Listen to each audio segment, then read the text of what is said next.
বৈরী আবহাওয়ার কারণে সৃষ্ট ঝোড়ো বাতাস, শিলাবৃষ্টি ও টর্নেডোর আঘাতে দেশের ৩ স্টেটে অন্তত ২৩ জনের মৃত্যু হয়েছে। শুক্রবার থেকে শনিবার সকাল পর্যন্ত কেন্টাকিতে ১৪, মিজোরিতে ৭ এবং ভার্জিনিয়ায় ২ জনের মৃত্যুর খবর পাওয়া গেছে। বৈরী পরিস্থিতির কারণে বিদ্যুৎবিহীন আছে মিশিগান থেকে টেনেসি পর্যন্ত বিস্তীর্ণ অঞ্চলের ৬০০,০০০ গ্রাহক। দেশের অন্তত ১৫টি স্টেটে বৈরী আবহাওয়ার কারণে ব্যাপক ক্ষয়ক্ষতি হয়েছে। এর মধ্যে কেন্টাকি, ইন্ডিয়ানা, মিজোরি, ইলিনয় এবং নিউ জার্সিতে অন্তত ২৭টি টর্নেডো আঘাত হেনেছে। বৈরী আবহাওয়ার কারণে সৃষ্ট ঝড়, শিলাবৃষ্টি ও টর্নেডোর আঘাতে কেন্টাকি, মিজৌরি সহ কয়েকটি স্টেটে প্রাণহানির খবর পাওয়া গেছে। শুক্রবার থেকে টেক্সাস এবং নিউ জার্সির মধ্যবর্তী বিস্তীর্ণ অঞ্চলে ৫ শতাধিক বিভিন্ন ধরনের ক্ষয়ক্ষতির অভিযোগ পাওয়া গেছে। এছাড়া বিদ্যুৎ বিচ্ছিন্ন আছে মিশিগান থেকে টেনেসি পর্যন্ত বিস্তীর্ণ অঞ্চলের অন্তত ৬০০,০০০ গ্রাহক। শনিবার সকাল পর্যন্ত কেন্টাকি, ইন্ডিয়ানা, মিজৌরি, ইলিনয় এবং নিউ জার্সিতে অন্তত ২৭টি টর্নেডো আঘাত হানার খবর পাওয়া গেছে। এ সময় কেন্টাকির বার্লো, ইন্ডিয়ানার সালিভান সহ টেক্সাস থেকে ওহাইওর মধ্যবর্তী অনেক এলাকায় টেনিস বলের আকৃতির শিলাবৃষ্টি দেখা যায়। শেষ খবর পাওয়া পর্যন্ত দেশের অন্তত ১৫টি স্টেটে শিলাবৃষ্টি, ঝোড়ো বাতাস ও টর্নেডোর আঘাতে ক্ষয়ক্ষতির খবর পাওয়া গেছে। কোথাও কোথাও শিলের আঘাতে ঘরের ছাদ ক্ষতিগ্রস্ত হওয়ার পাশাপাশি গাছ ভেঙে পড়ে বিভিন্ন ভবন ও যানবাহন ক্ষতিগ্রস্ত হয়েছে। টর্নেডোর আঘাতে সবচেয়ে বেশি ক্ষতিগ্রস্ত হয়েছে মিজৌরির সেন্ট লুইস শহর। সেখানকার বাসিন্দা জোয়ান মিলারের বাড়ির পেছন দিক পুরোপুরি ধসে গেছে। was my dressing room and you can see straight into the alley now. Anita Williams নামে এই নারীর গাড়ির ওপর গাছের ডাল ভেঙে পড়ে সেটি ক্ষতিগ্রস্ত হয়। এ সময় গাড়ির ভেতরে থাকলেও তিনি অক্ষত ছিলেন বলে জানান। After a few minutes I heard something hit my car and I turned around and looked. Tornado ব্যাপক ধ্বংসযজ্ঞ চালিয়েছে কেন্টাকির লরেল কাউন্টিতে। সেখানকার এই নারী জানান, ঘটনার আকস্মিকতায় তার মেয়ে মারাত্মক ভয় পেয়েছে। এদিকে ন্যাশনাল ওয়েদার সার্ভিস জানিয়েছে, চলমান এই বৈরী আবহাওয়ার গতিপথে রয়েছে নিউ ইয়র্ক, ম্যাসাচুসেটস, ভারমন্টের কিছু অঞ্চল এবং নিউ হ্যাম্পশায়ারের পশ্চিমাঞ্চল। অন্যদিকে টেক্সাস, লুইজিয়ানা, আরকানসা, ওকলাহোমা এবং ক্যানসাসের বিস্তীর্ণ অঞ্চল বৈরী আবহাওয়ার কবলে পড়তে পারে বলে পূর্বাভাস দিয়েছে ন্যাশনাল ওয়েদার সার্ভিস। চায়নার সঙ্গে বাণিজ্য চুক্তি না করলে দেশটি একেবারেই ভেঙে পড়ত বলে মনে করেন প্রেসিডেন্ট ডোনাল্ড ট্রাম্প। শুক্রবার আবুধাবিতে ফক্স নিউজের সাথে একান্ত সাক্ষাৎকারে পুঁজিবাজারে স্বস্তি ফিরে আসা প্রসঙ্গে তিনি বলেন, তার কারণেই দেশটি ঘুরে দাঁড়ানোর সুযোগ পেয়েছে। এছাড়া বিশ্বের ১৫০টি দেশ আমেরিকার সঙ্গে বাণিজ্য চুক্তি করতে চায় বলেও দাবি করেন ট্রাম্প। মধ্যপ্রাচ্যে শান্তি এবং স্থিতিশীলতা ফেরাতে ৩টি আরব দেশের এই সফরকে অত্যন্ত গুরুত্বপূর্ণ বলে উল্লেখ করেন তিনি। বলেন, ইরানের পরমাণু কর্মসূচি ঠেকাতে গাজায় শান্তি প্রতিষ্ঠা এবং সিরিয়ার পুনর্নির্মাণে সংশ্লিষ্টতা ভূমিকা রাখতে আগ্রহী। ট্রাম্প জানান, কাতার থেকে উপহার পাওয়া বিমানটি তাকে নয়, বরং দেশের বিমান বাহিনীর কাছে যাবে। যিনি প্রেসিডেন্ট থাকবেন তিনি এটি ব্যবহার করবেন। পাকিস্তান ভারত যুদ্ধবিরতির কৃতিত্ব দাবি করেন তিনি। বলেন, বিদেশ নীতিতে এটি তার সবচেয়ে বড় অর্জন।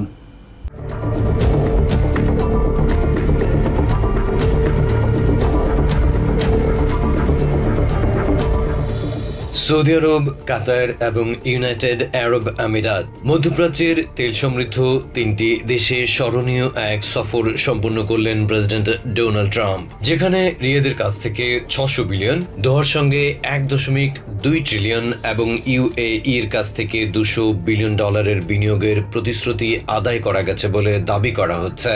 শুক্রবার আবুধাবিতে ফক্স নিউজের সঙ্গে একান্ত সাক্ষাৎকারে মধ্যপ্রাচ্য সফরকে বেশ গুরুত্ব দিয়ে তুলে ধরলেন ট্রাম্প। বললেন, সাবেক প্রেসিডেন্ট জো বাইডেন আরব দেশগুলোকে তেমন মূল্যায়ন করেননি, যে কারণে চায়না নিজেদের জ্বালানি সংকট মেটাতে ওই অঞ্চলে হানা দিতে চেয়েছিল, কিন্তু শেষ পর্যন্ত তিনি সেটি হতে দেননি।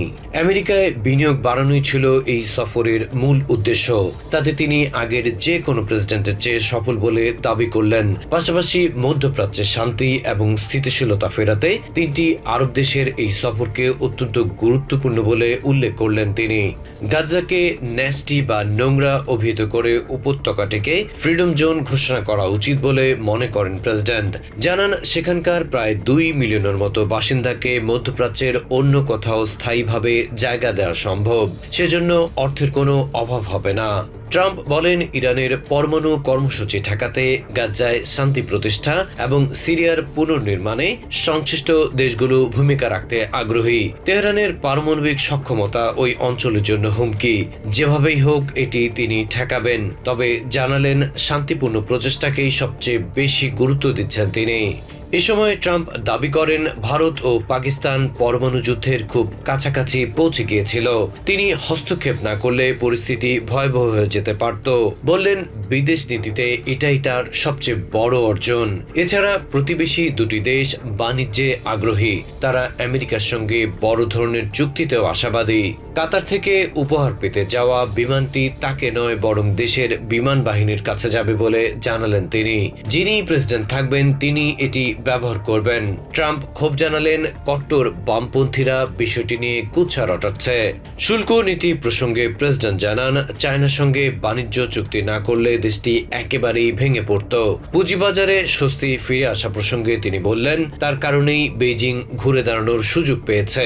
এছাড়া বিশ্বের 150টি দেশ আমেরিকার সঙ্গে বাণিজ্য চুক্তি করতে চায় বলেও দাবি করেন ট্রাম্প। তবে সবার সঙ্গে সরাসরি বৈঠক করা সম্ভব হবে না।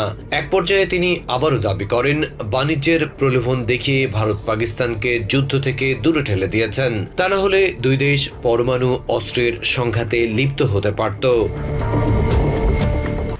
পরমাণু কর্মসূচি নিয়ে বিরোধ নিরসনে ইরান দ্রুত উদ্যোগ না নিলে পরিণতি খারাপ হবে বলে হুঁশিয়ার করেছেন প্রেসিডেন্ট ডোনাল্ড ট্রাম্প। শুক্রবার মধ্যপ্রাচ্য থেকে ওয়াশিংটন ডিসি ফেরার পথে এয়ারফোর্স ওয়ানে গণমাধ্যমকে তিনি জানান, ইরানের কাছে এ বিষয়ে একটি প্রস্তাব পাঠানো হয়েছে। তবে ইরানের পররাষ্ট্রমন্ত্রী আব্বাস আরাগচি সামাজিক মাধ্যমে জানান, ট্রাম্পের কোনো প্রস্তাব এখনো পায়নি তেহরান। এদিকে ইউক্রেন ইস্যুতে রাশিয়ার প্রেসিডেন্ট পুতিনের সাথে সরাসরি বৈঠক করবেন বলে জানিয়েছেন প্রেসিডেন্ট ট্রাম্প। মধ্যপ্রাচ্যে কূটনৈতিক সফর শেষ করে ওয়াশিংটন ডিসি ফিরছেন প্রেসিডেন্ট ডোনাল্ড ট্রাম্প। দেশে ব্যবসা ও বিনিয়োগ আনতে বেশ কিছু চুক্তি করলেও ইরান, ইউক্রেন এবং গাজা নিয়ে চলমান সংকট সমাধানে সেরকম কোনো অগ্রগতি দেখাতে পারেননি ট্রাম্প। এয়ারফোর্স ওয়ানে শুক্রবার সংবাদকর্মীদের প্রেসিডেন্ট বলেন, পরমাণু অস্ত্র প্রকল্প নিয়ে কয়েক দশক ধরে চলমান বিরোধ নিরসনে ইরানকেই দ্রুত উদ্যোগ নিতে হবে, না হলে পরিণতি খারাপ হবে। বলেন, ইরানের কাছে এ নিয়ে প্রস্তাব পাঠিয়েছে ট্রাম্প প্রশাসন। তবে ইরানের পররাষ্ট্রমন্ত্রী আব্বাস আরাগচি সামাজিক মাধ্যমে জানান, প্রেসিডেন্ট ট্রাম্পের কোনো প্রস্তাব এখনো পায়নি তেহরান।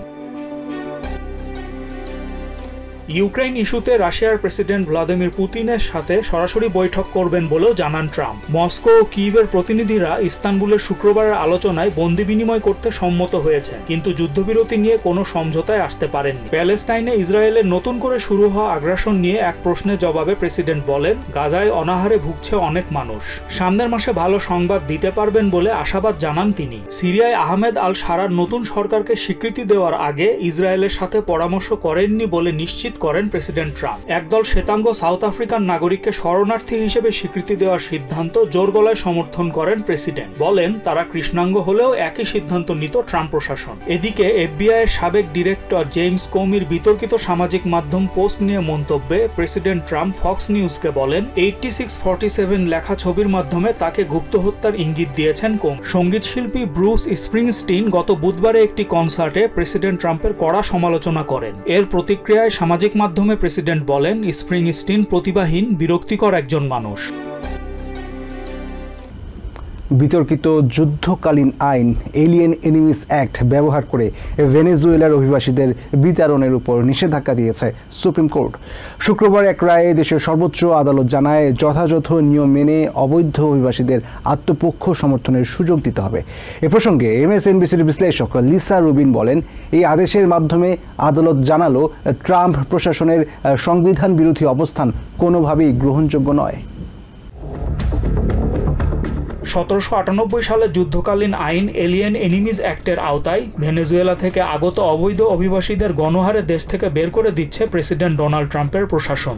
এরই মধ্যে এই প্রক্রিয়া বন্ধ করতে রায় দিয়েছিল দেশের বিভিন্ন আদালত। সেসব রায়ের বিরুদ্ধে সুপ্রিম কোর্টে আপিল করেছিল ট্রাম্প প্রশাসন। বৃহস্পতিবার বিচারপতিদের 7-2 সংখ্যাগরিষ্ঠতার রায়ে সুপ্রিম কোর্টও জানিয়েছে, এভাবে ভেনেজুয়েলান অভিবাসীদের বিতাড়ন করা যাবে না।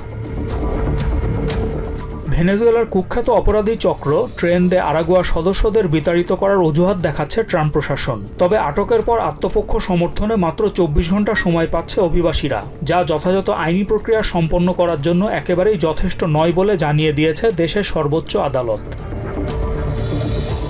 বিচারপতিদের মতে অপরাধী হোক বা না হোক, বিতরণের আগে সংবিধান অনুযায়ী আইনি লড়াইয়ের যথাযথ সুযোগ করে দিতে হবে আটক অভিবাসীদের। এই প্রসঙ্গে মন্তব্যে MSNBCর বিশ্লেষক লিসা রুবিন বলেন, আদালত স্পষ্ট জানালো যথাযথ প্রক্রিয়া পাশ কাটিয়ে অভিবাসী বিতরণে ট্রাম্প প্রশাসনের সংবিধান বিরোধী এই অবস্থান গ্রহণযোগ্য নয়।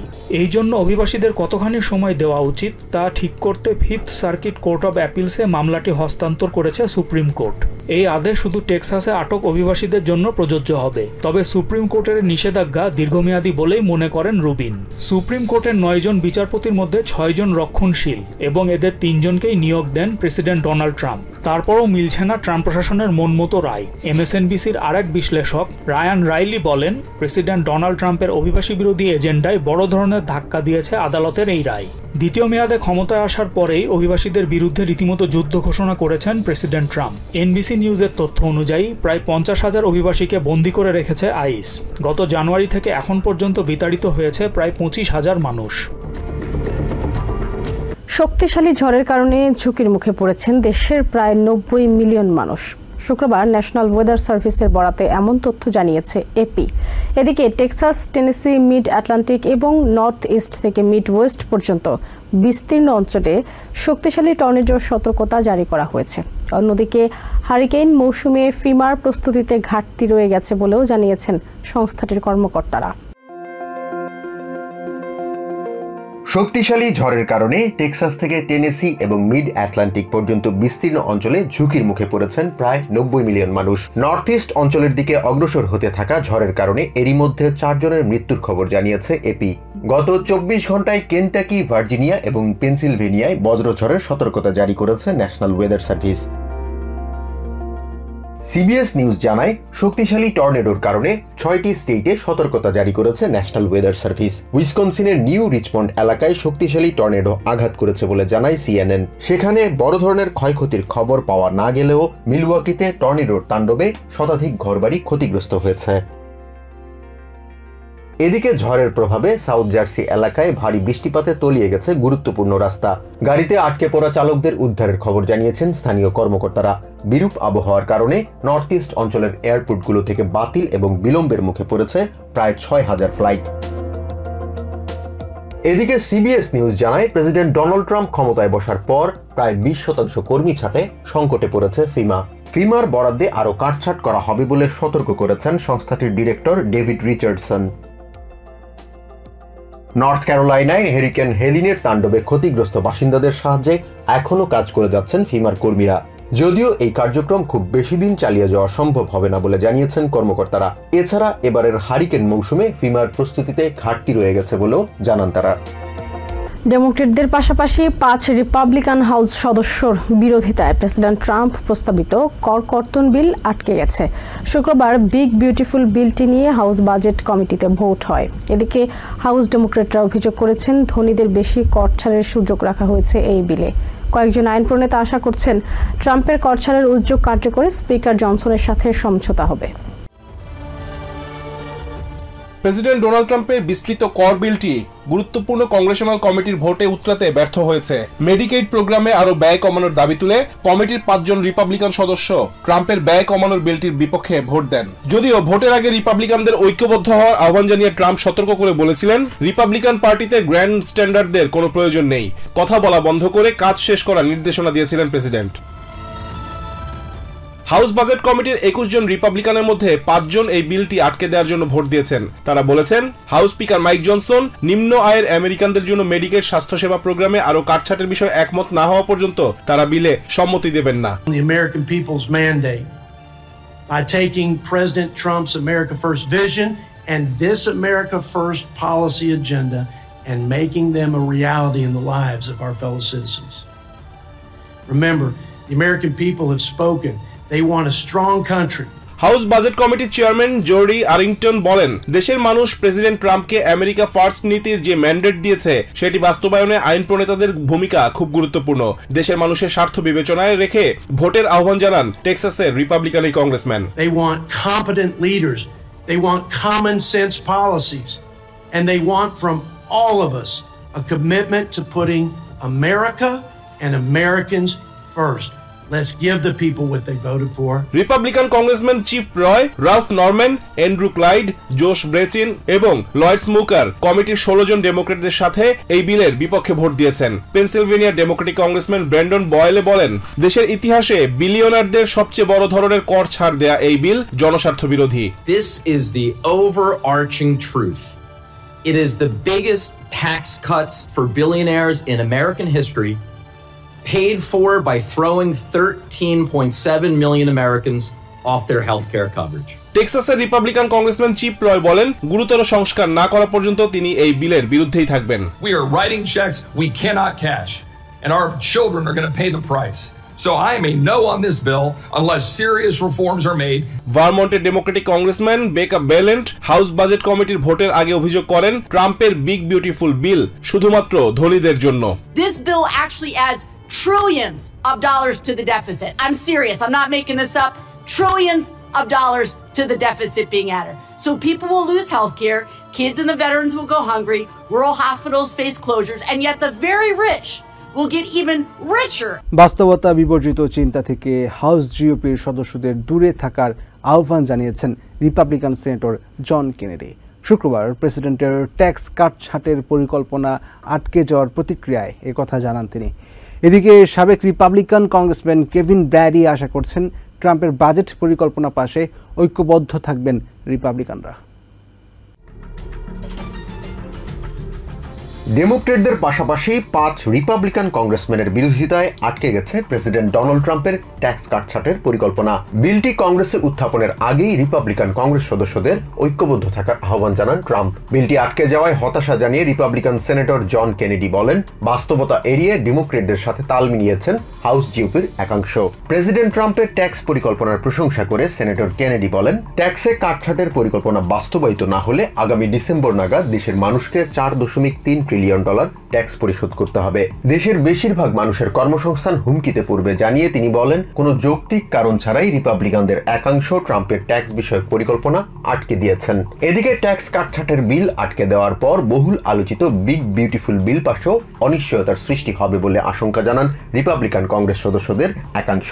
যদিও সাবেক রিপাবলিকান কংগ্রেসম্যান কেভিন ব্র্যাডি আশা করছেন সব ধরনের অনিশ্চয়তা এড়িয়ে ট্রাম্পের বাজেট পরিকল্পনা পাশে ঐক্যবদ্ধ থাকবেন হাউস জিওপির সদস্যরা। প্রথমবার ক্ষমতায় বসার পর প্রেসিডেন্ট ট্রাম্পের বাজেট পরিকল্পনায় দেশের মানুষ সুফল পেয়েছিলেন দাবি করে ব্র্যাডি বলেন, বিগ বিউটিফুল বিল পাশের পর দেশের মানুষ উপকৃত হবেন। তিনি জানান, ট্রাম্পের ট্যাক্স পরিকল্পনায় ছোট এবং মাঝারি পরিসরের ব্যবসায়ীরা ঘুরে দাঁড়ানোর দারুণ সুযোগ পেয়েছিলেন। তার আশা রিপাবলিকান কংগ্রেস সদস্যরা ট্রাম্পের ট্যাক্স পরিকল্পনা পাশে আবারও একজোট হবেন। এদিকে ট্রাম্পের বিগ বিউটিফুল বিলকে বিগ পাওয়ার গ্র্যাব বলে সমালোচনা করেছেন ডেমোক্রেটিক কংগ্রেসউম্যান হেইলি স্টিভেন্স। বলেন, বিলিয়নিয়ারদের সুবিধা দিতেই ট্রাম্প ট্যাক্স কাটছাঁট নিয়ে পরিকল্পনা করেছেন। মিশিগান থেকে নির্বাচিত স্টিভেন্স আরও জানান, ট্রাম্পের পরিকল্পনায় মিশিগানের হাজার হাজার মানুষ মেডিকেড সুবিধা থেকে বঞ্চিত হবেন। নিউ ইয়র্ক থেকে সম্প্রচারিত TVN 24 টেলিভিশন বিশ্বজুড়ে বাঙালির কণ্ঠস্বর।